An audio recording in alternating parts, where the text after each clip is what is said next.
Welcome back to With the First Pick. We're officially past the halfway point of the season, and today we're doing it. We're grading every single first-round pick from the 2025 NFL Draft, live and with a few surprises that might break the old comment section. Let's find out. A quick spoiler. Me personally, Rand, I'll be interested to hear what you think. I handed out 10 A or better grades. Only 2 of them came in the top 10, and 2 of my lowest grades were top 5 picks. So hang around and see about this spice factor here. Not you, not Mr. Positivity. I love everybody. That's how bumpy it was. And by the way, the rule is this, and I want to hear your rules as well, because Rand and I both are going to grade these separately, and we'll come together for our consensus with the first pick grades. The best ability in this regrade is availability. So if you're able to play, that certainly helps your grade. All right, and since we're all this together, if you guys are watching or listening, and Rand did a good job of this last week, drop your grades for the top 5 picks in the comments, and we'll compare notes after the show. And the other thing I wanted to get some thoughts on, and Rand, I'll ask you this at the end. Who's been the most surprising rookie this year thus far, first-round pick or otherwise, because there are a lot of candidates. I'm Ryan Wilson. That's former Titans GM Rand Carthon. This is episode 313, and ran 162 days. Clock's ticking to the 2026 NFL Draft in Pittsburgh, PA. Let's get to it. First up, producer striker, the Tennessee Titans. Cam Ward, first overall pick. He very well should have been the first overall pick. No qualms with that. But, Rand, I'll ask you, what are we grading Cam Ward halfway through the season for a team that's won 1 game and has had a lot of struggles? They fired their coach, Brian Callahan, a few weeks ago. What are you giving them? So I think this grade here, and this, I'm trying to gather my thoughts exactly how I want to say this, because we've kind of gone back and forth on Cam when we did our quarterback rankings of, first round picks, and you have to include in there some of the team's success, right? Because a lot of his play indicates whether the team is going to have success. We know he hadn't had the strongest supporting cast, so to speak. And so for me, if I'm looking at it objective, because I think we've seen more flashes than consistency at this point. And so if I'm looking at it objectively, I went with a C-, because I think there are some things where that really excites you and say, he is the guy.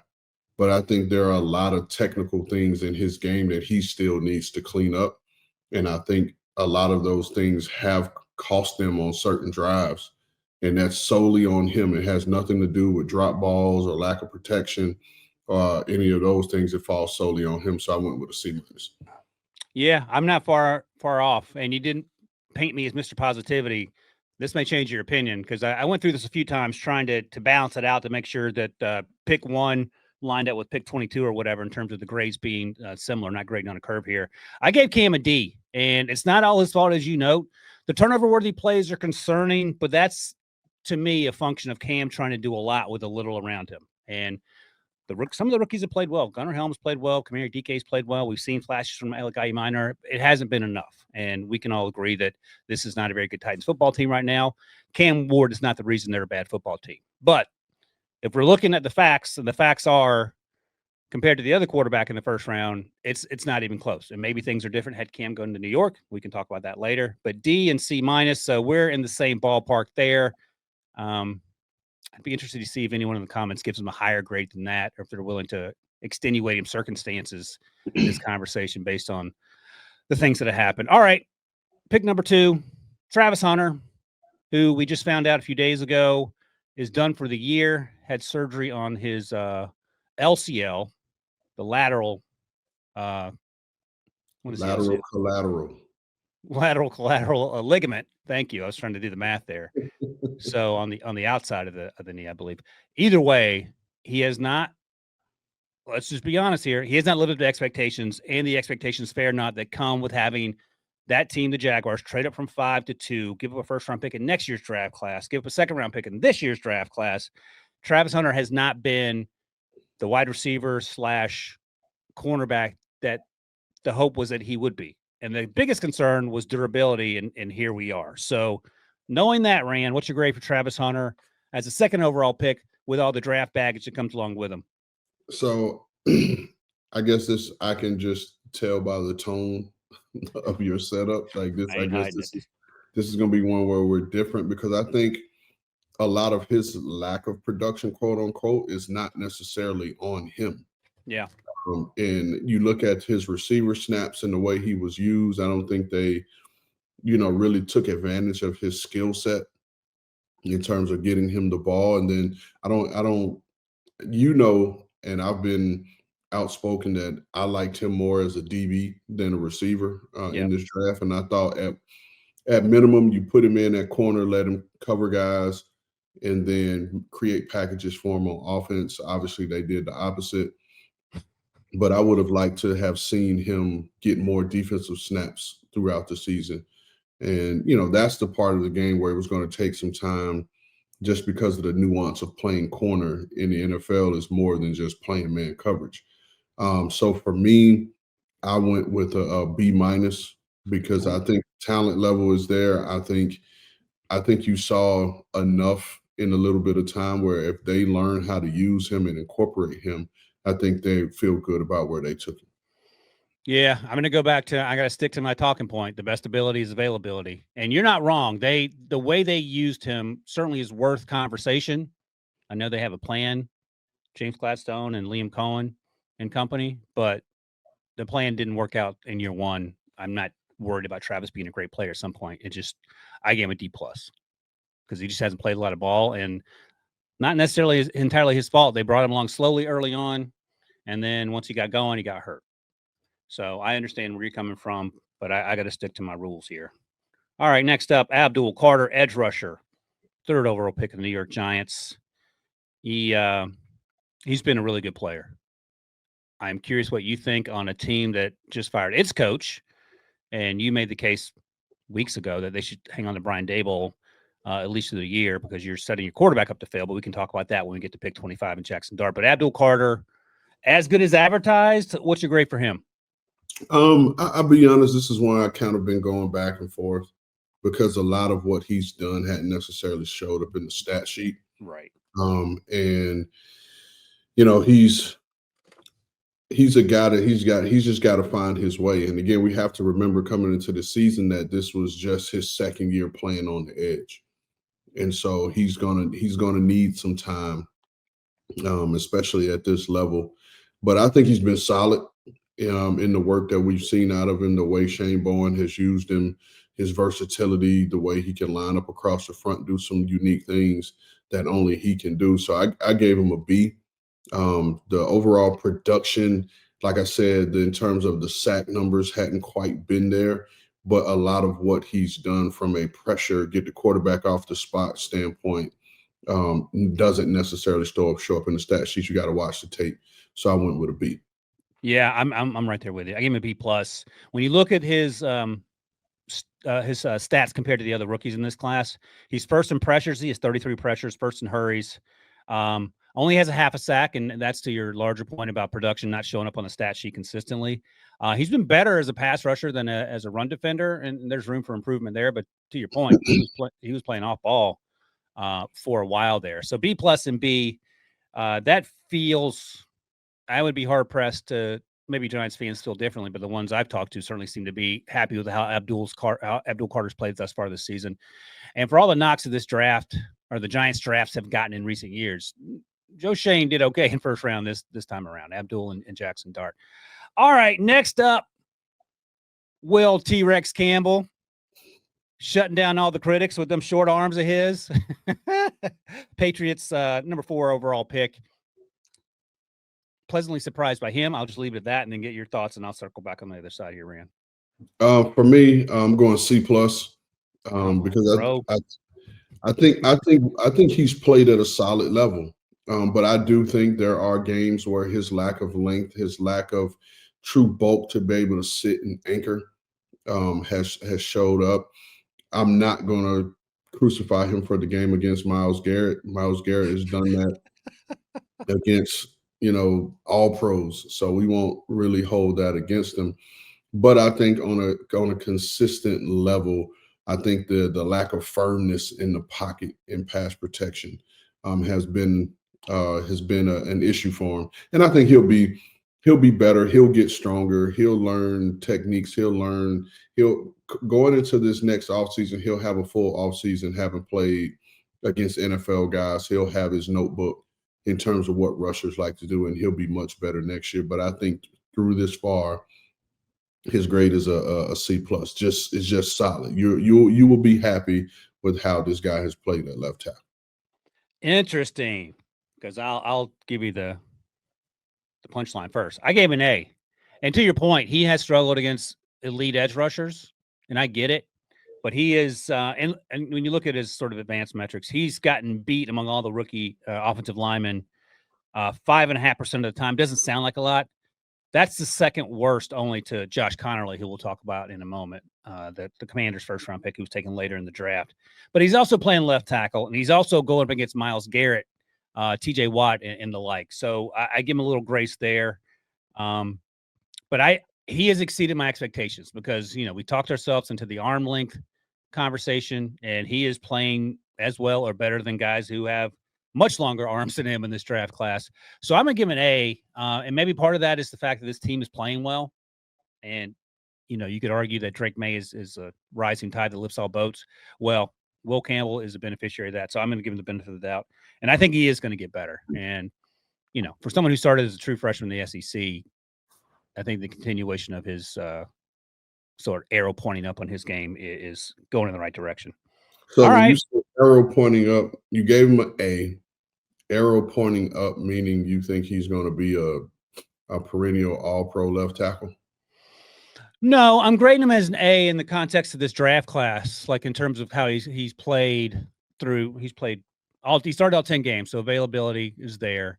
And I've seen glimpses of him being able to be a really good player. Like, I don't know if he's going to be consistently an all-pro. But, I mean, if he's Matt Light, is that good enough? Oh, of course. Yeah. So, Matt, I think, was second-round pick back in the day. He had, quote-unquote, short arms. So I think, if you told me in that category, I'd feel comfortable saying that. Whether he's going to be, Joe Thomas, I ain't going out on that limb. All right. Speaking of the Browns, pick number 5 here. Browns traded down from 2 to 5, and they have quietly crushed this draft as well. We talk about the quarterbacks because that's all we want to talk about with any team, but the other picks have been balling out. So Mason Graham, the 5th overall pick. What do you think about Mason? Because we haven't talked a lot about him on the show. We spent a lot of time talking about Harold Fannin Jr., the 3rd-round pick, Carson Schlesinger, the 2nd-round pick, the running backs. He's on a defensive line that includes Myles Garrett.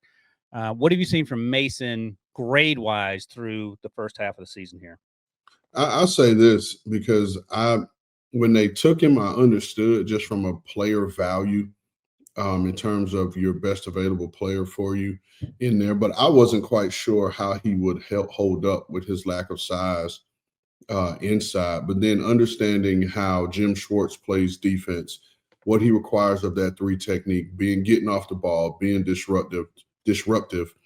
I think they've gotten all of that and more from Mason Graham. I was pleasantly surprised because, like you said, we haven't talked about him much. We don't get very many, Browns games on national TV where you could just sit in and focus on him. And in those winning performances, we hear about Quinshon Judkins and we hear about Dylan Gabriel and Myles Garrett. But Mason Graham has created something for them up front where you want to slide to Myles Garrett. Okay, then now you're opening up for him to have these one-on-one opportunities, and he's showing the ability to win. So I gave him an A. Oh, okay. All right, now we're cooking. I give him a B+. I think the thing is he's been really good against the run, and you talked about how Jim Schwartz likes to use those 3 techniques. Maybe you want to see a little bit more pass rush juice, but he doesn't have to win consistently as a pass rusher right now because of the Myles Garrett's on that defensive line. So he has been a pleasant surprise because one of the things when we saw him in person at the Combine was that he looked smallish. He's still 300 and something pounds. He didn't look to be, he wasn't 6'4". I don't remember what his measurables were in front of me. So then you have questions about him not looking like he's rocked up like a Derek Harmon, for example, who we'll talk about in a little bit. But he plays exactly like we thought he'd play based on what he did at Michigan. So B+ and A, I love it. All right. Yeah, and so I will say this, though, for me, from a pass rush standpoint, he wasn't a dominant pass rusher at Michigan, right? And that's where I thought you saw some of his lower stiffness just in his ability at the top, because he can get on the edge in terms of quickness, but could he, power through that edge and be able to put his foot in the ground and change direction and flatten and close? And so it took him a little hitch to get there. And so I think you're seeing some of that. So I never saw him as a dominant pass rusher anyway, but I thought he could be, at best a 6 to 8 sack a year guy in there in time, so that's kind of where I saw it. Yeah, and that's a good point about. And also, he was lining up next to Kenneth Grant every snap, which also helped his case at Michigan. But that is an important point to bring up, because it felt like during the draft process a year ago, people just rubber stamped Mason Graham as a can't miss prospect. But there were concerns, if not in the media, then certainly in the league. So I'm glad you mentioned that. All right, so we're 5 picks into this thing. By the way, if you're a Jaguars fan or just a fan in general, let me know if I'm too harsh on Travis Hunter's D+ here, or if Rand's being too gentle. If Rand's being too gentle with the B-, or if it's somewhere in between. I feel like a C is cheating, splitting the difference. And again, this isn't all about Travis. It's just about the unfortunate fact that he got hurt, and then you could question the usage of what the Jaguars are doing. But I think we're looking at your report card from back in the day, Ryan. Yeah, take that A off there. You certainly are. The B+ is PE. Let's be real. All right. Hey, Striker, let me know when you want to take a break. I don't know if you want to do it after 10 or after we get we can do it after 10. Perfect. All right, next up, pick 6. Yeah, boy, Ashton Jeanty. And I still contend, Rand, as we get through the draft process, I think Ashton Jeanty is a better prospect last year than Jeremiah Love is this year. And, you can answer that, or we can talk about it as we get through the draft process. All that said, it's been some rough road into Las Vegas. And you can blame Chip Kelly. You can blame the offensive line. You can blame Ashton Jeanty standing up or not standing up. You can blame Geno Smith. You point the fingers anywhere you want to. It hasn't been a fun first 2 months of the season in Vegas for Jeanty. Yeah, and I went C here, and my C is kind of giving him the benefit of the doubt, because him being able to do his job, it just depends on so many others. But also being critical, even on those moments where there is something there, I still wanted to see a little more explosiveness, a little more juice, to attack those open creases. And, just in terms of just the pass protection stuff, like he's got to continue to grow there. But, he had the one big game where he went back to his standing straight up stance. But we hadn't seen much consistency from that standpoint. And like you said, it's, for me, and I've been critical of Chip Kelly's offense and the lack of creativity there. I thought coming into this season, this would be a really good pick for them, just from the standpoint of how Chip Kelly has used the running backs in the past. And so we just hadn't quite seen that. Now, again, that could be offensive line based, quarterback based, what have you. They still have a lot of things to figure out there in Las Vegas. So for this exercise, I gave Jeanty a C. Yeah, I'm right there with you. I gave him a C-, and I was just looking up his stats, and tells you a lot of what you need to know. When you look at yards before contact per rush, Jeanty, among all the rookie running backs, not all the running backs in the league, all the rookie running backs, ranks 7th. He's just over a half a yard. The best, Calvin out of Chicago. He's getting the full 2 yards before anyone's even getting hands on him, and then he turns into Isaiah Pacheco for the next 4 or 5 yards, dragging guys down the field. So there is some element of the offensive line struggling. But again, you're the 6th overall pick. You want to see him overcome some of that. It's been difficult, I understand, but I think C- and C feels about the range that we're sitting in here. Next up, my guy, Armand Membou Wilson, 7th overall pick for the New York Jets. I think during the draft process, you didn't love him nearly as much as me. And I'll tell on Rick right now, he didn't love him early on before he took a job with the Jets. Now he loves him. I think he's played it at a pretty high level on the Jets team that's now won 2 games in a row, which is fun. Their offensive line is young at the bookends. Olafashinu is a left tackle they drafted in the 1st round last year. If they can stay healthy in the interior, Elijah Vera-Tucker just can't seem to. They're trying to fix the offensive line, but I've been pleasantly surprised by Armand Membou, right tackle out of Missouri, through 10 weeks so far. No, continue. I was going to defer to you to go first because this was your guy. All right, let's go. Oh, no, continue. He was my offensive tackle 2 coming out. I checked my notes to make sure I'm giving myself the love that I deserve. I'll tell you this, just watching the week 1 game and going back and watching his reps against TJ Watt, he did not look overwhelmed at all. In fact, he looked much closer to being a polished offensive lineman you would trust. And that says a lot for me. I gave him an A-. The offensive line as a group has struggled at times. Justin Fields hasn't helped with the way he's played quarterback prior to 8 quarters of football, 6 quarters of football. But when I compare him to the other offensive linemen in this class, I think he's certainly in the same conversation as Will Campbell, not quite as high for me, playing on the right side. So I'll give him A-. And the reason why I deferred to you is because I knew you were going to go with A. Oh boy, what are you gonna do? You are the typical scout that you are going to go down with your grade. You're going to justify your grade coming out. But I am a man that can hold himself accountable. Oh boy, and can admit to mistakes. And I could say thus far, my evaluation of Membou coming out has been wrong.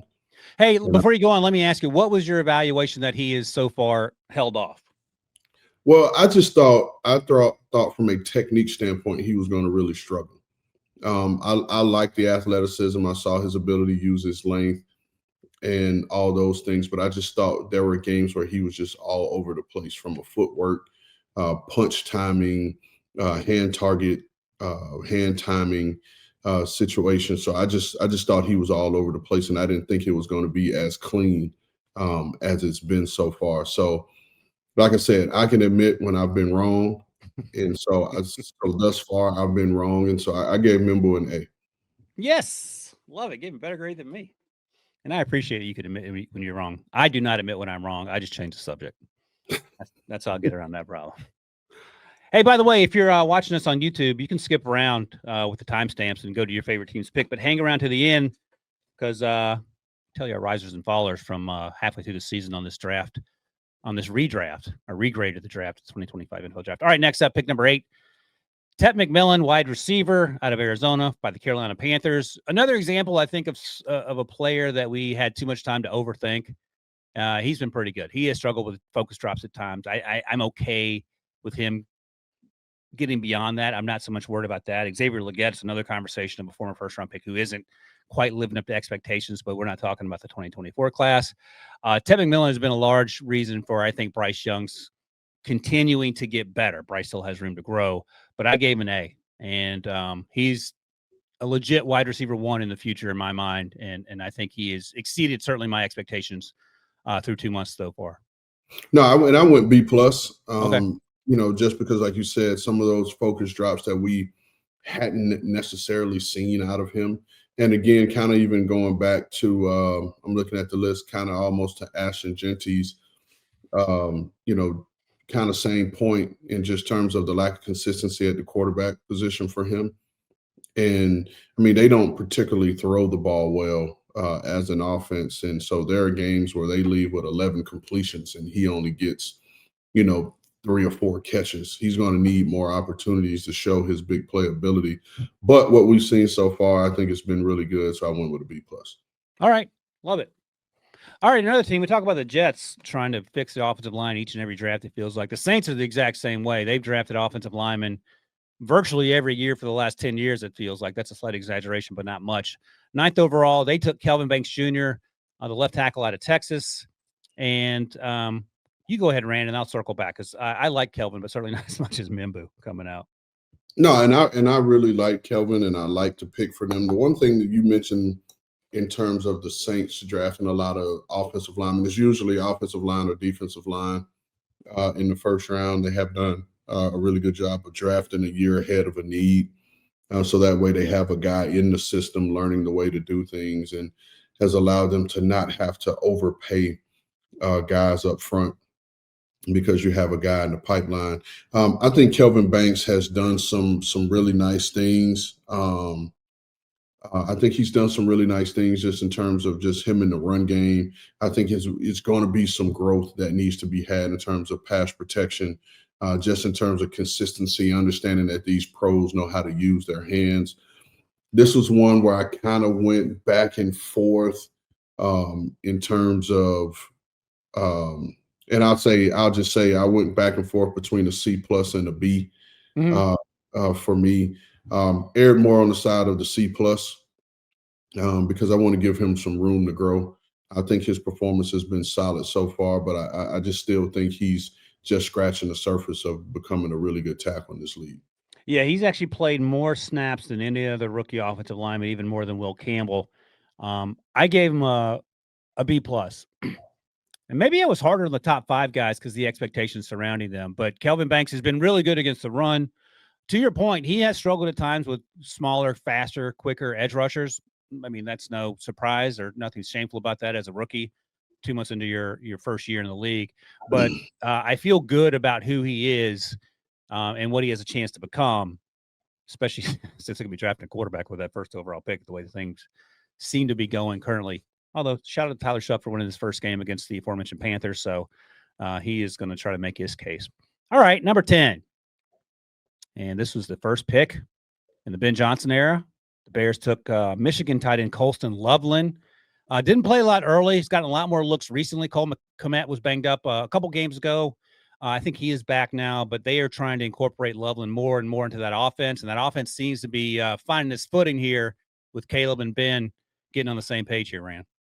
Yeah, and I've again another grade going back and forth between a B and a B+. I went B+ just because I think what he offers in the pass game, just in terms of his hands and his ability to track and frame the ball outside of his body at that tight end position, is going to be unique. You saw the game he had against the Bengals. And the big play he made at the end. He's going to fit this offense to a T. I will say, and we're going to talk about him here later, I had Tyler Warren. I like Tyler Warren a lot more than I like Colston Loveland. But the Bears picked the right guy for what they want to do and how they plan to use him. And so I went B+. Yep, I gave him a B. And for many of the same reasons. One of the knocks on Colston, and I thought he's a pretty good blocker coming out of Michigan. He hasn't been great as a blocker, but that ain't why he's on the field. He's basically a big wide receiver who runs incredibly well. And like you said, that touchdown against the Bengals where they were playing, Three Stooges out there at the end of that game tells you all you need to know about his athleticism. And he is getting more involved. The catch radius that you mentioned, all those things are showing up. And it is interesting, and we'll talk about Tyler Warren in a minute. I think that was a case, at least for me, of overthinking it, because Colston, you fall in love with the traits, and Tyler is more traditional, although he can certainly move around, but he looks more like a traditional tight end that is doing a ton for the Colts. All right, we're 10 picks into this thing. Hey, leave a comment about which grade we did the worst on. I'm just curious what you guys think. And don't just be dropping grades in there. Like Rand said last week, you got to give some explanation. And by the way, on last week's pod, Rand, you were very politely asking for thoughts in the comments. Folks did a good job. They're mostly respectful, and I think you got to get them involved. And you can certainly disagree, but I'm just curious why. I think my grades I crush. Rand, I'll give you a B+ on your grades. That's fine. Let's pass them. At the end of the day, nobody asked to see Ryan Wilson's transcript when they hired him at CBS Sports. So let me tell you, my college transcript. Thank God they printed those things on paper and didn't have computers back then, because I was running to the mailbox every day in the summer to make sure my parents didn't see those things. They weren't great. All right, Striker, let's take a quick break here. We'll come back and get through the rest of these grades right after this. When you need your sports news all the time, we've got breaking news to bring to you. CBS Sports HQ gives you a snapshot of all the sports that matter to you. When you need your sports in a snap, find it on CBS Sports HQ, streaming free anywhere you are. All right. Hey, if you like the show, hit the old like button there on the YouTube machine and subscribe, because next week, Rand, I'm updating my preseason big board top 50. Going to be some changes, just so you know. So get your mind right on that one. So look forward to that. All right, pick 11, Mykel Williams. And Mykel felt a little bit like Travon Walker coming out, in that you were just scratching the surface on physically freakish traits. Unfortunately, availability, Mykel tore his ACL, so he's done for the year after 9 weeks or so. Not his fault. But the reality is he's not going to play for the rest of the year, and they desperately need to figure out the defensive line, because they battle so much with injuries, and that's why they drafted so many of those dudes back in April and May. All right, Rand, what's your grade for Mykel Williams? Honestly, you're looking at it before the injury. I was going C+ because I thought he was really starting to come on, particularly in the run game, like being able to set those physical edges for them. There was a game, if you go back and you watch the Niners game against the Rams last week, you could see it clearly when the Rams went with their 13 personnel, 1 back, 3 tight ends. They just set no edges, and the Rams were able to get the edge and capture the edge immediately. And I thought that's where Mykel was starting to come on, and then you started to see him grasp things as a pass rusher. So prior to the injury, I thought he was really starting to ascend. So I went C+. Yeah, I went C-. And when you look at his stats compared to the other first-round picks along the defensive line, even the edge rushers and off-ball linebackers, he was fourth. He had 19 pressures, so he was fourth, and that includes obviously Abdul Carter. That includes Jalen Walker, Jahad Campbell, James Pierce Jr. So he was getting after it and warming up as the season progressed, and unfortunately he got hurt there. I don't think it was a non-contact injury, but it didn't look like it was an ACL necessarily in real time. But, obviously that's what happened. So that stinks for him. But I think there are things to build on. You feel good about the way he was playing. Unfortunately, he did get hurt there. So I gave him a C- just based on the fact that slow start and then got hurt, unfortunately. All right, next up, the Cowboys take Tyler Booker, offensive lineman out of Georgia. What do you think of Tyler thus far on an offense that scores 85 points a game and still manages to lose more than they win?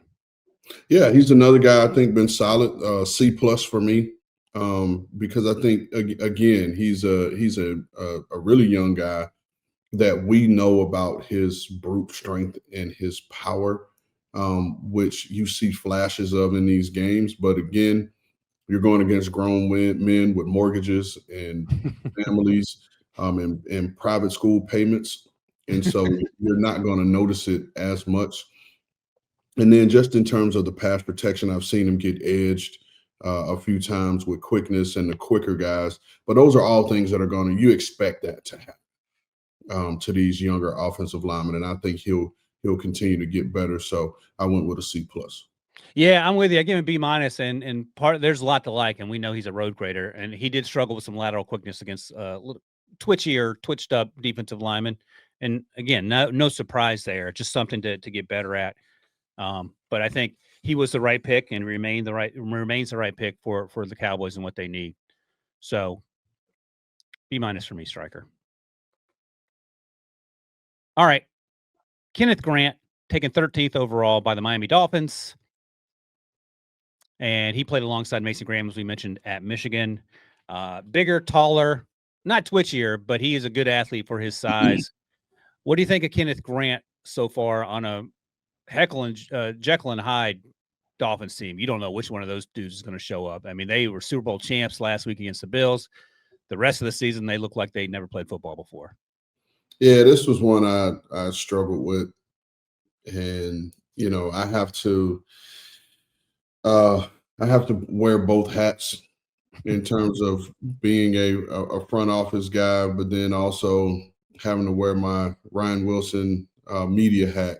And understanding you don't necessarily want to kill the kids due to lack of production and lack of consistency this early, because you want to give them an opportunity to continue to grow. And we've seen that, and we're seeing that now. And I could use my default and talk about the quarterbacks that, if you would have graded most of these quarterbacks that we have now in the contention for the MVP at the same point of their rookie seasons, they would have been Fs or, Ds have you. So for me, I just went with a D. I just think with this, the way this team has played, the way they've given up production on the ground, and his game is interior D-line, run stopping, first and second down. And so I don't think he's just been all that impressive so far. I think he's still learning, and there are, nuances to the game that he's learning. He's learning a new defense, learning new techniques. And he's just got to get off blocks better. He's got to be more impactful up front. He's got to recreate the line of scrimmage. We know he can do it. We've seen him do it. It just has to come to fruition. So I just went with a D. Yeah, it's interesting because he's been really good against the run. But when you take someone 13th, even if they're playing inside, you need to be more than just a one-trick pony. Is that fair? Um, so here's what I'll say. I'll say this. If you take someone at 13, you're typical, you're saying you want to draft a more impactful player. Yeah. Right. And so this is where I always struggle with labeling players as busts, because he didn't campaign for them to take him at 13. That's right. You know what I mean? So he was taken at 13, and it's not his fault that they took a first and second down, guy at 13, and the expectation for that 13th pick should, is higher than what his skill set necessarily says. I don't know if I answered your question, but that's kind of how I'm looking. No, that makes sense. That's right. I mean, you knew what he was before you took him, and it hasn't yet come to fruition. And it's not entirely Kenneth Grant's fault. There's a lot of that defense at times looked like they didn't want to tackle people. Kenneth Grant, not even talking about Kenneth Grant, the other 10 guys on the field. I gave him a C. I gave him a little bit of grace, which maybe is going against my rule here. He has been good against the run. Hasn't played a lot. Like to see him get more on the field more often, and he has. I'm sorry, and I left that part out. That factored into my D. The fact that he has played a lot, because again, you take someone 13th overall, the expectation is for this player to play. Yep. And so typically I like to lean into my sources so I can have some inside information as to the who, what, when, where, and why. But with this exercise, I stayed away from it. But because I know there's got to be a reason as to why he's not out there playing.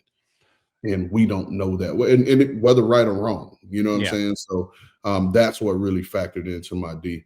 Yeah. And again, I'm sort of giving a little grace. I'm going against the best ability is availability, tagline here. And I gave him a C. We need to see more for sure, but it's not entirely in him, and only 2 months into the season. Okay. I don't know how much more we need to see from this next guy, Tyler Warren, taken 14th overall by the Colts out of Penn State. If we're doing a redraft, I may be sounding crazy here. I'm taking him top 5. I keep talking about Daniel Jones. He's coming back to earth. Indiana Jones is. But I think a big reason for his success early on this season has been because of Tyler Warren, who I don't know if I can remember skill position player hitting the ground running quite like Tyler Warren. So I'll say my grade. I think it's pretty obvious what I'm going to do here. But what's been your thoughts on Tyler so far? Well, I just want to critique one of the comments you just made when you said that a big part of Daniel Jones' success has been, in part due to Tyler Warren. I will say that 75% of Daniel Jones' success has been because of Jonathan Taylor. So fair enough. You got to give love to the running backs. That's right. If you want to give Tyler Warren 15 or 20% after that, I'm not going to argue that. Well, how much percentage are you giving Daniel Jones himself? None? I mean, he's got 5. He's got to do it. Okay. No, I'm just teasing. But to me, and I was going to say, do we even really need to talk about this guy that much? I think you just slapped an A+ on it and keep him on. That's right. That's right. That's the kid in class where the other kids already know what he's going to get before the test starts, and they're mad at him. Yeah. And as someone once told me on the basketball court, don't get mad, get better. So that would be my advice to people mad at Tyler Warren for doing what we knew Tyler Warren was going to do. Did you overthink it with the Colston Loveland versus Tyler Warren conversation coming into the draft? I didn't, because I like Tyler Warren more, and because I saw him as, like you talked about, he's a 3-down wide tight end. Yeah. And I think my comp for him was Gronk, in that, you have a big guy out there, and having him out there on the field in 11 personnel is different, right? Because now if you go 11 personnel on first and second down, you're going to come in and play nickel. Then now you can run the ball because this guy can block. It's not a tip or a tail if he's in the game, whether he's in line or he's in the slot. So he's a versatile piece, and they're still using him in some of that lower red wildcat quarterback situations. All right, that's our first A+. If anyone disagrees with that, I would love to hear it. Why Tyler Warren is not an A+, because he's been lights out. Top 5 pick in the redraft, if you're asking. Next up, pick 15 here, Jalen Walker, the first edge rusher and he can play off ball as you want if you want him to. For the Atlanta Falcons, out of Georgia, what do you think of Jalon so far? Because I think a lot of the pub's gone towards James Pierce Jr. just in terms of the weekly highlights. But I've been quietly impressed with what Jalon's done too. No, I have been, and he's really starting to come on. He's found his role. He's found his niche in this defense. He is starting to really get after it as a pass rusher. He's become really disruptive. Some of his production, it was the game the other night. It was almost like the rookies kind of played off of each other, him and James Pierce Jr. But I like where Jalon is. I really liked him as a football player coming out. Just in terms of his versatility, him having played some off ball, him played on the edge, being able to align him all across the front in those sub situations, make him the spinner, create those matchups for him. I kind of was going between a B and a B plus, but I'm betting on the upside here and where I see him ascending, so I'm going B plus. Oh, cool. Yeah. I gave him a B, and he struggled in coverage a little bit, but he's getting better. I'm not worried about that. He's an insane athlete, and he'll figure it out. I just think, you know, and you know this better than anyone, Rand, your head's spinning as a rookie, just trying to make sure you're where you're supposed to be, that you're not sometimes playing football. And then once it clicks, you see the guy that you thought you were getting that balled out in college. I think that's Jalon Walker getting there. All right, next. Here's what I'll say to this too.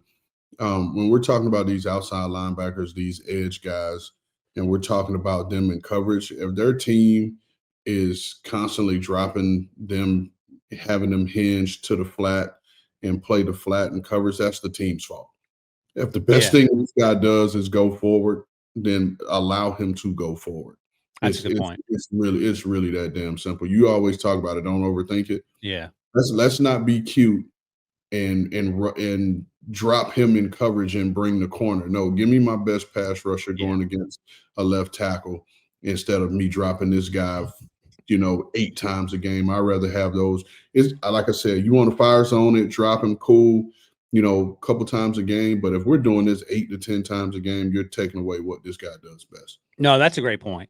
So, yeah, you're dropping one of your best pass rushers, and then you're blitzing a guy that's 25 yards off the ball that weighs a 185. Yep, I get it. All right, pick 16 here, Walter Nolen out of Ole Miss. Man, super juiced up coming out. He has just battled injuries. He's only played 2 games, and I will just sneak peek this for you. That informed my grade. First game he played 2 weeks ago, he was disruptive. Last week they played Seattle, and they might as well have just taken a day off because Seattle was bringing it. What do you got for Walter Nolen with 2 games under his belt? Honestly, in all truthfulness, I wanted to give him an incomplete. Yeah. Is what I want to give him, but for the sake of giving him a grade, I'll go C, C to C plus right now. Like you said, that first game, you were just like, yeah, this is why they took this guy at 16. This is what everyone loved about him. But again, he, like you said, he's got to be out there, and we just hadn't seen enough thus far. I don't want to give him anything below that because I think what we saw in that first game is what I think he can be and will be. We just need to see it. He just has to be out there. Yeah. No, I gave him a D plus, and that's all about just not being out on the field. When he's on the field, if we're basing on one game's work, he's been an A. That simply is the fact that he was not out there, and you can't overcome injuries, but trying to toe the line here on my rules here, Rand. All right. Hey, if you're watching the comments, I want you to leave us what you think Shemar Stewart's grade should be before Rand and I get to it. Because, man, I'm generally a decent guy, and I'll give people the benefit of the doubt. I'm just going to say I had some issues with this grade. Rand, tell me about Shemar Stewart, who held out, and I'm not going to begrudge him. No, go ahead. No, you see, you do this. You start and you lead, and then you're like, nope, go ahead, Rand. I'm going to let you. No, you sir, please continue. I'm like we're raiding a house, and I said, no, you go in first. I'll follow you. Nope, continue. Yeah, all right. I'm the law enforcement guy first through the door, apparently. All right, look, man, I gave Shemar an F. And a part of that, I don't care that he held out. That's fine. He did miss time in terms of getting where he wanted to be with his teammates and his coaching staff. I understand the business side and the frustrations. I'm not dinging him for that. I'm dinging him for lack of reps. And then he missed a little time with injury, but he, along with the 10 other guys in the defense, have not shown up week in and week out. And that's the concern when he takes one 17th overall. And look, man, you can blame the front office if you want, and I'm okay with that as well. They have not had a good plan, whether it comes to making Trey Hendrickson happy or whether it comes to contingency plans when Trey Hendrickson doesn't show up or moves on. And Shemar Stewart, you talked about it throughout the draft process. Man, he looks the part. He had 1.5 sacks last year. Is that right? Listen, all I know is he had 4.5 sacks in his career. So it just hasn't come together. I think he can be a great football player, but based on what I've seen for 2 months, him and the Bengals defense get enough. Yeah, and I'm closer to your F again. I don't want to completely fail him, so I went D-, but I share in all your sentiment. I didn't love this pick when it happened in real time when they took him 17th overall. I just didn't get it. And I've always felt like he had talent in his body, and you was just saying that, but it just hadn't always equated to production, which we know that's what this league is about, is being able to produce. Like you said, I didn't have a problem with the reason why he held out. I actually thought it was a good reason to hold out. Yeah. But where I think he fumbled this whole thing was there is a waiver that you sign as a draft pick that all draft picks sign, including the first overall draft pick, that says we will continue to negotiate in good faith in the event, the player is hurt. We will negotiate this contract as if he was healthy. And so the crazy part was, as a first-round draft pick, your full amount is fully guaranteed, right? We all know that. And so you were holding out for language in the contract. I understood. However, they didn't remove the language. They just pushed some of your guaranteed money that you were already going to get. They pushed it into this year, and then that was enough for you to sign the deal. And you missed a considerable amount of time to work on your craft. And of anybody in this draft class, you needed to work on your craft, right, to get better, and you didn't. So that's why I went D-. And again, this is less about Shemar and more about the atmosphere in that defensive room and how they need to get better. But if we're comparing them, got to try to keep it real here. Next up, Gray Zabel. Played outside in college in North Dakota State. Played a guard here. When you talk to folks coming in, out of the draft, he was considered a team captain day one type guy. And we talked to Tank Lawrence about him right before the season started, and he talked about what a good young player he was. He struggled a little bit inside, but I think for the most part, he's been a good story, a good draft pick, and a good fit for what Seattle's doing. They're obviously having a ton of success. I gave him a B. Yeah, and I went C+. Okay. For the same reasons, because I think, like you said, I think he had his struggles, new position, but I think it's just his makeup and who he is. He's, to me, if you look at, because that Seattle offensive line has been a question mark for them for the last couple of years, but I think adding a guy like him, he's a glue guy. He is a guy that kind of brought some solidarity, if you will, to them up front. And I think you see that him and Charles Cross, like they're having those two guys together on that left side. I'm not Seattle fans and the like, don't quote me on this. Well, I'm not going to say don't quote me on this, but I'm not saying that they're these guys, but it gives you that feel of having Hutch and Big Walt together. And they're not those talents, but just in terms of having your two guys that we're going to have them here forever and we're good. We don't need to look elsewhere. They solve a lot of problems. That's what they do. All right, next up, pick 19, the Buccaneers took Emeka Egbuka. Jason Licht, the GM, said they had a top 10 pick on him. They were taking him then. Jason Licht was exactly right. This is a Tyler Warren pick for me, A+. I ain't overthinking it. A+, keep it moving. Yes, sir. All right, next up, pick 20, Jahdae Barron, who I had quite the draft crush on during the process. He's coming along slowly. We don't talk a lot about him because that defense is so good with all the other players out there. I think he's quietly getting better each and every week. If you disagree, let me know in the comments because maybe Broncos fans feel differently. But I gave him a B-. I think there's certainly room for improvement. They're getting him out there, and when he is out there, he has been impactful at times. Yeah, and I went C+. And again, betting on the uptick here. I like his role, and just in terms of him being able to play inside and have to create those matchups for him against those athletic tight ends, the bigger guys, because you don't realize Jade is as big as he is or as a stout as he is. And I saw that when I met him this summer and watched and had a chance to watch him work out. And so, like you said, this defense as a whole is playing really well, so you don't really hear about him as much. But I like the trajectory he's on, so I went C+. All right, Striker, let's take one more break here, and we'll rip through these last 12 picks of the old grading the 2025 first-round picks halfway through the season. We'll do it right after this break. You can always count on Sundays with the NFL on CBS and Paramount Plus. So even if you can't count on accurate expiration dates, that is a rookie mistake, or people appreciating your fashion sense, Jim, the crowd is not on board here. you can always count on Sundays with the NFL on CBS, streaming on Paramount Plus. Glad we wear our good jerseys. Yeah.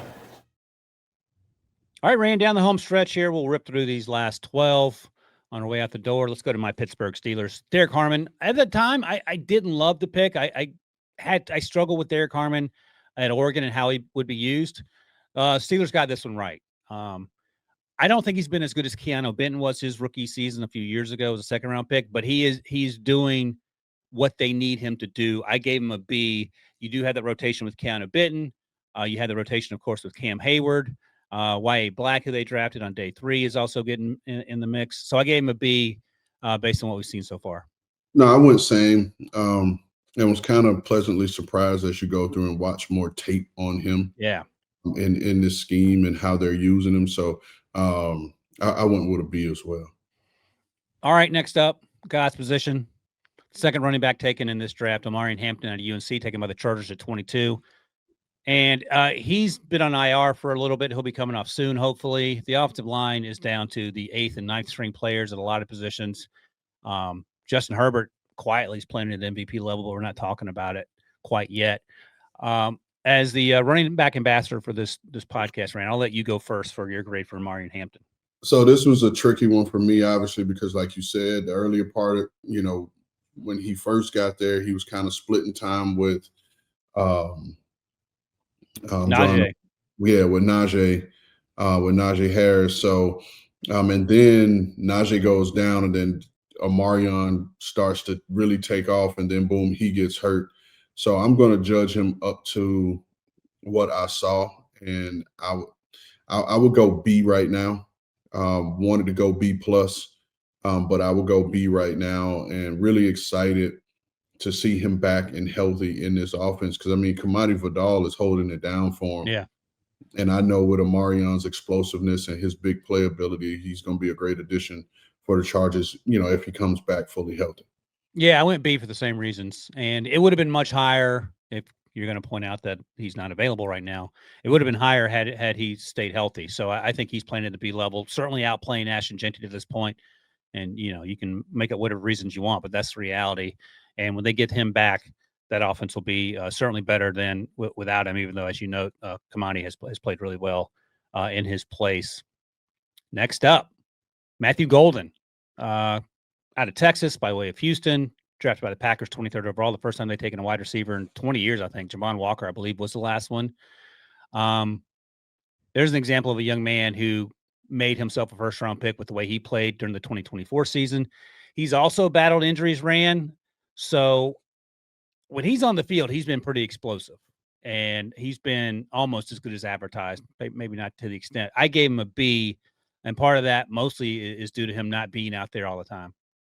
Yeah, and I went C plus, and I think a lot of it for me is I had really high expectations for him in this offense, and there were just moments where I wanted to see him grasp being the guy in that offense. I just hadn't seen it yet. Now, again, they have a deep wide receiver room, and they have a ton of guys that they can throw the ball to. And I think right now, outside of the tight end, their most targeted pass catcher is Romeo Doubs. Yeah. And I just want to see, Matthew Golden take the next step. We may not see it this year. but I'm still holding out hope with this guy. But I thought he would have a bigger impact thus far coming into the season. No, I agree with that. One of the craziest headlines I read this week, tell me what you think about this, because I haven't talked to you about it yet, is Matt LaFleur on the hot seat? It's, I saw that same clip, and I was on a friend's podcast last night, and we were talking about certain coaches being on the hot seat, and they were talking about Sean McDermott. He hadn't been able to get them over the hump. I was like, okay.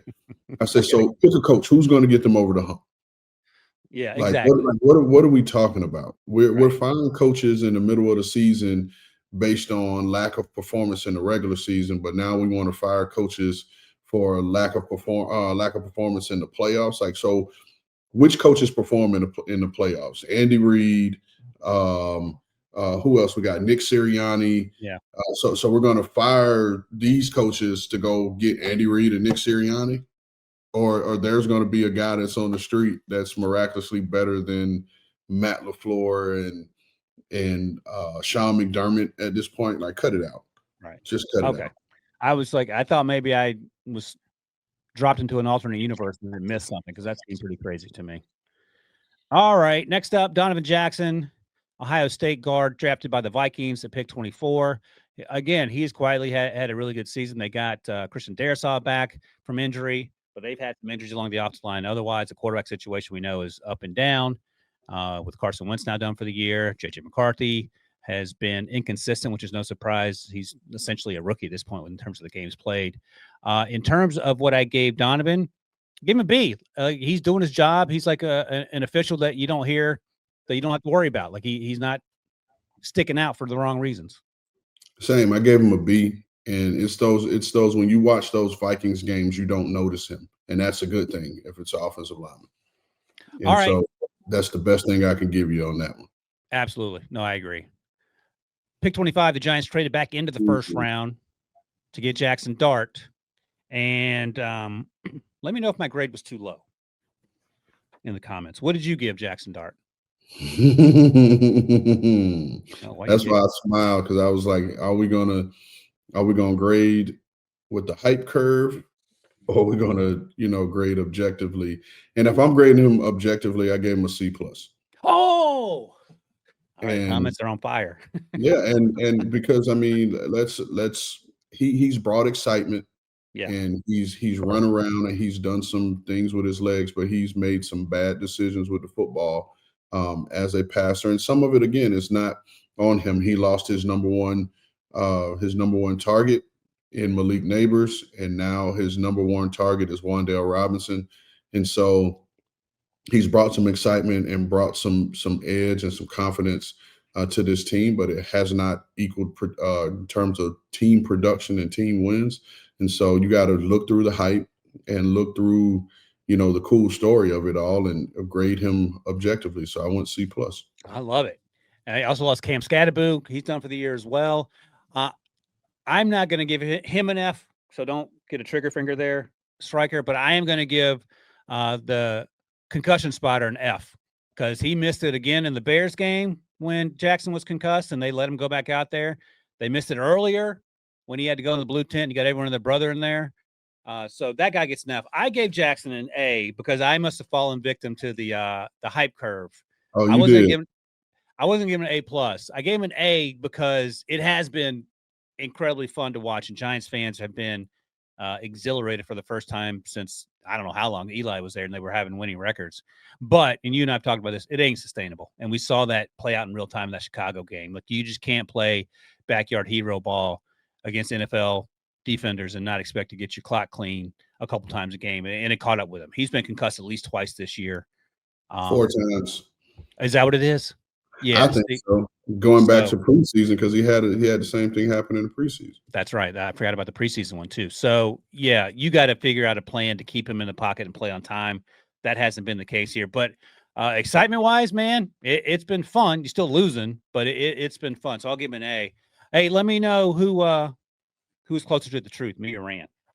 A or C+. I'm gonna poll some scouts. Okay, yeah, no, that's good. I'm gonna do it in real time too. Go ahead, I'm listening. All right, next up, James Pierce Jr., the other edge rusher. The Falcons traded back into the first round to get him at pick 26. I gave James a B. He's been really good getting after it off the edge. He is brought some juice. That defense, that's an example. If you get the draft picks right and you get the coaching right with Raheem, you can turn around a defense that look like not like the Bengals, almost like the Bengals the last few years. No one is the Bengals defensively. Want to see him get a little bit better against the run, but otherwise, he's been fun. Him and Jalen Walker have been really good picks. No, same. I like this as a B.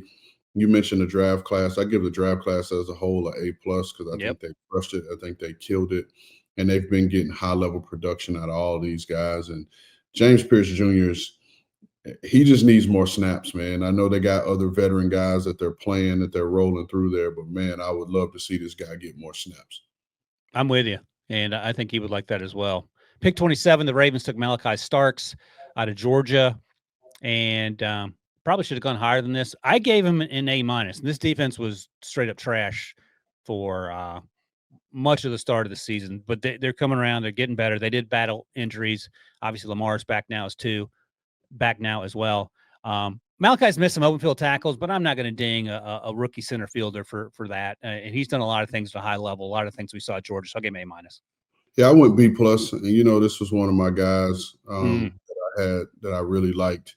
And I mean, the lack of coming to balance in space to tackle is kind of surprising because that's not who he, had been. And I think it's just one of those situations where, these young guys, they get pressed into these situations and then they're doing things outside of themselves. And so I think that's kind of what we're seeing with him. But I know if one person could get any flaw corrected in their game, it's him. So I went B+ just because of the missed tackles you mentioned. Yeah, great dude, great team leader. I know Kirby Smart loved him coming out of Georgia, and I'm sure they love him in Baltimore as well. Tyreek Williams, defensive tackle at Ohio State, went 28th to the Lions. You talk about a guy flying under the radar thus far as a rookie that we have not talked. I don't think I mentioned Tyreek's name since the draft process. But you go back and watch him, he's been really good against the run. He's not going to give you a lot of pass rush juice. I don't think that's a huge surprise if you watch him play at Ohio State. I gave him a B- for just doing his job as a late first-round pick and meeting expectations with room for improvement. No, I gave him a B, and he was a guy that I really liked in the process all the way through, just because of his ability to be stout, his ability to use his hands, and just his block scheme recognition and feel. And I think you're seeing a lot of that continue in Detroit. Like you said, the pass rush stuff is probably never going to be a big part of his game, but he brings that, those young legs. I mean, especially playing next to the old man, DJ Reader in there. But I like Tyreek, and I like the fit for him at the Lions, so I went B. All right. Next up, Josh Connerly Jr. out of Oregon. And you talk about high-end athlete when you talk about an offensive lineman. That's Josh Connerly Jr. And played left tackle at college. He has played primarily 99.9% of his snaps at right tackle for the Commanders. And we've seen some struggles. And he's given up a lot of pressures. He's given up some sacks. All part of the learning process. That team is banged up with injuries as well. I appreciate him getting better, but I also appreciate that he is not played as well as some of the other offensive linemen in this class. I gave him a C. Yeah, I went C-. Yep. I went C-, and it's just, and I like Josh Connerly Jr. a lot too coming out, and the fact that he's playing right tackle now, people don't realize how hard that is for these guys to have to switch their feet. Not only are you switching your feet, but you're changing what your dominant hand is in terms of your punch timing. I've been around tackles that if you put them at their natural position, which may be left tackle, you're like, man, this guy's a good player. Of course he should be able to play right. And it's not always that easy. And so we're just living through his growing pains of having to play a new position. And you just got to give him the benefit of the doubt. But I still think his best ball's ahead of him, so I would never give up on him. But just grading him on the true performance, I went C-.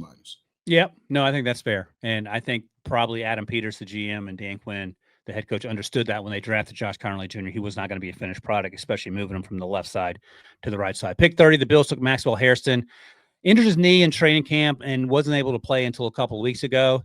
But my dude came out hair on fire, and I wish he had played more so I could give him an A. I gave him a B+ because even though he's only played 2 games, and they did get stomped by the Dolphins there, and that should be taken into consideration, he has flashed exactly what they needed. I know Brandon Beane's catching heat because he wasn't able to get a wide receiver at the trade deadline, but they did a lot right in this draft class. I think Max Hairston was a great pick, and had he been healthy, and again, we got to work under the rules that we have here, he wasn't healthy, this defense would have looked a lot different early on. Yeah, I went more B, just because, like you said, it's 2 games. I want to see where this is going. You mentioned the first game he came in and he gave them an element of speed on the perimeter that they just don't have. I don't know that they have anybody on the team as a whole that can run quite like him, which is cool to see, especially in Buffalo. But he is a guy that can really, really, really help them. So I just went B for right now because we only got a 2-game sample size.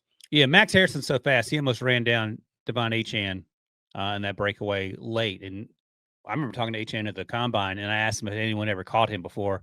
He goes, no level of football has anyone ever got. Max almost got him. So he does have that juice that you're talking about. Pick 31, the Chiefs moved down so the Eagles can move up, and the Eagles took something they never take, an off-ball linebacker in round 1, Jihad Campbell. I don't know if it's fair to say he's been better than advertised, but he's been pretty freaking good. And the conversation was between him and Jalen Walker in terms of who would be more impactful year 1 through year 5. And both those players have done really well. I gave Jihad an A-.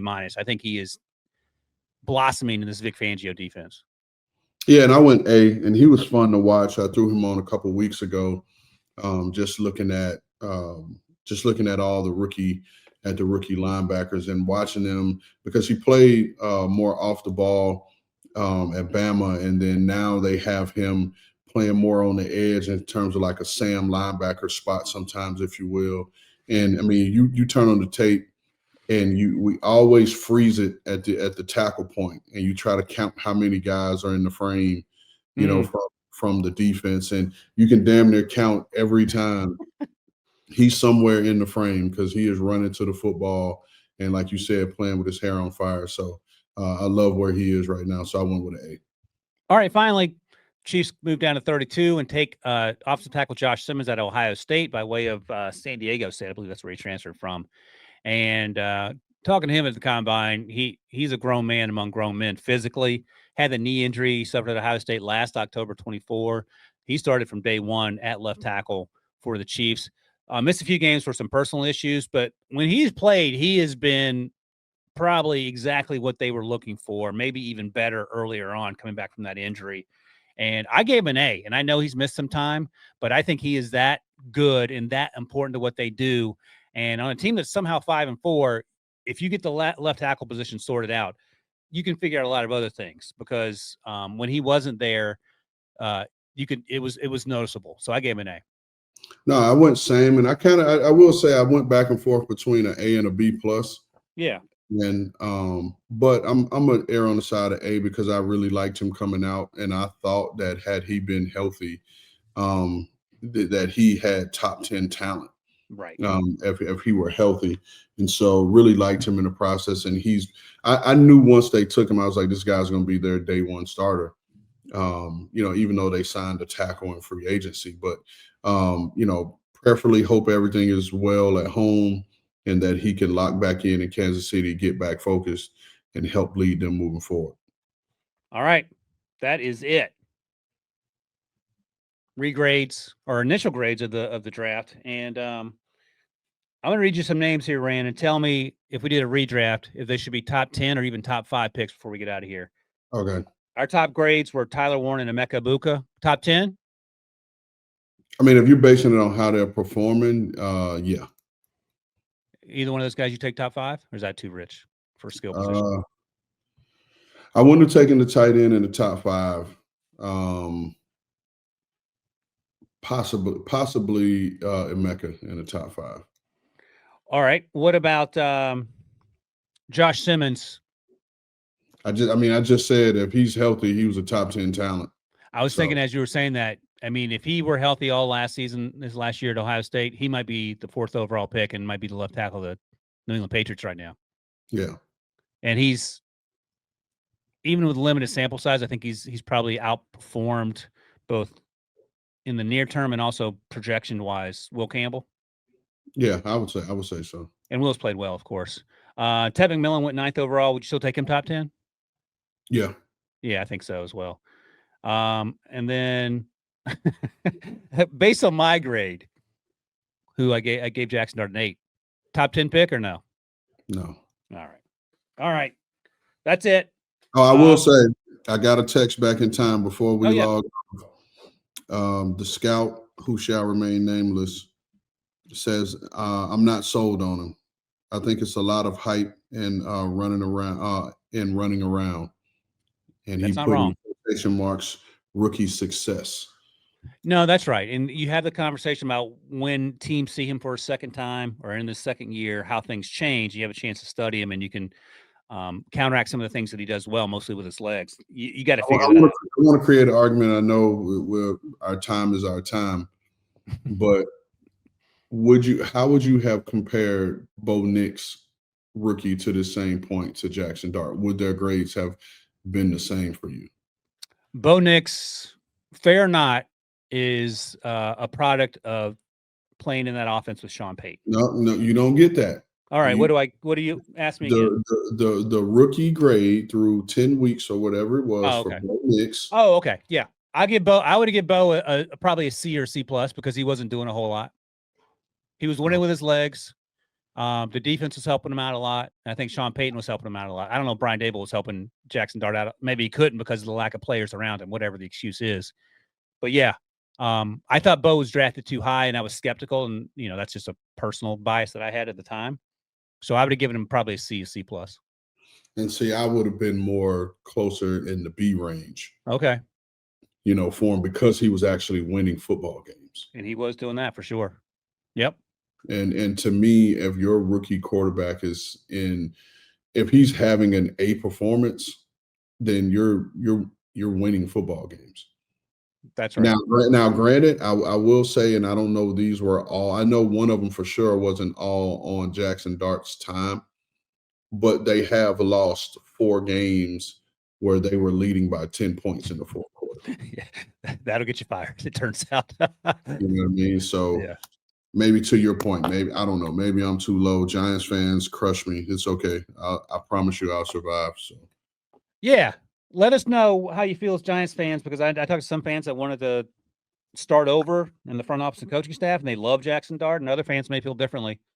So let us know what we got right, what we got wrong, and next week we're doing a update of the top 50 big board that we did in the preseason, and changes are coming, Rand. So look forward to that. Sam Cook. All right. In honor of Sam Cook, thanks you guys who watch and listen and comment, and we will see you in the next one.